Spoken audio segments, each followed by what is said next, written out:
All right, welcome back to part two of the graphing and Excel saga for our lab.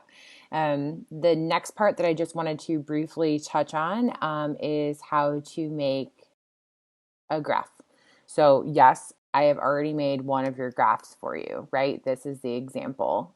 So, the way that we create this graph is we are going to copy and paste, sorry, not copy, but we're going to highlight all of the columns that we want to be in a graph. Now, the easiest way to do this, just so everyone's aware, is to physically copy and paste these numbers from your table and make it two columns. So if we want to look at self-report height inches and measured height in inches, you can see up here, these two things are not next to each other. So it's easiest if you physically copy and paste them and put them down here so that they're available to you. The other thing that I want to point out is that if you are doing this with two columns that have been, you used equations to solve for, if you were to go and copy and try to paste this down here, it won't let you because all of the equations are associated up here. So what we need to do is then we want to copy all of our numbers. And then we want to do what is called a special paste. So you're going to right click, you are going to paste special, and then you are going to paste the values there. So that's just going to give you those values, and then you can go ahead and simply copy and paste the labels or write them in yourselves, whatever it is that you want to do. Okay. So that is for anything that has equations that you've done. So all of your conversion from centimeters, you will probably need to do that. So just be aware of it.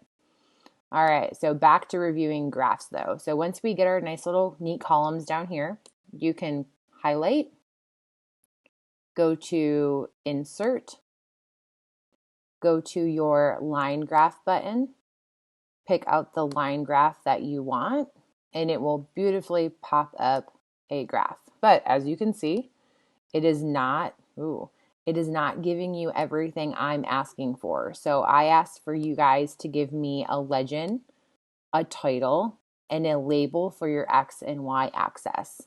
So since the title is already there, we can go ahead and click on the title, erase the title, and make it read what we want it to read. So self-report, height, blah, blah, blah. Okay, you guys got that. Then, but what I do want to see is I want to have an X and a Y axis, right? So I have the blue line is self-report height in inches. The orange line is measured height in inches. But ways that we can do this is we click on the actual graph, we'll go to quick layout, and we can pick a graph that has a title, a key, and an axis.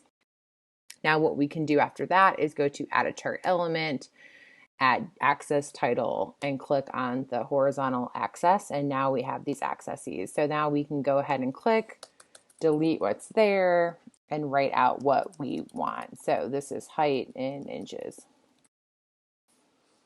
You guys can also play around with this and add other elements if you would like, but it's totally up to you. The things I'm looking for are X and Y axis labels, a title, and a key. Once you're done making your beautiful table, you are going to copy and you will paste right under the graph that I asked you to put. So here, bam, you can resize this however you want. And you are going to do the same exact thing for all the rest of these other variables. So all of these are graphs. 1, 2, 3, 4, 5. And this is our completed data table. As long as you have all of these things labeled, you'll get your full credit for that portion. And then don't forget to answer your last question down here, following the rules that we already went over in class. Hopefully that was helpful. Please feel free to reach out if it wasn't. Have a great rest of your weekend.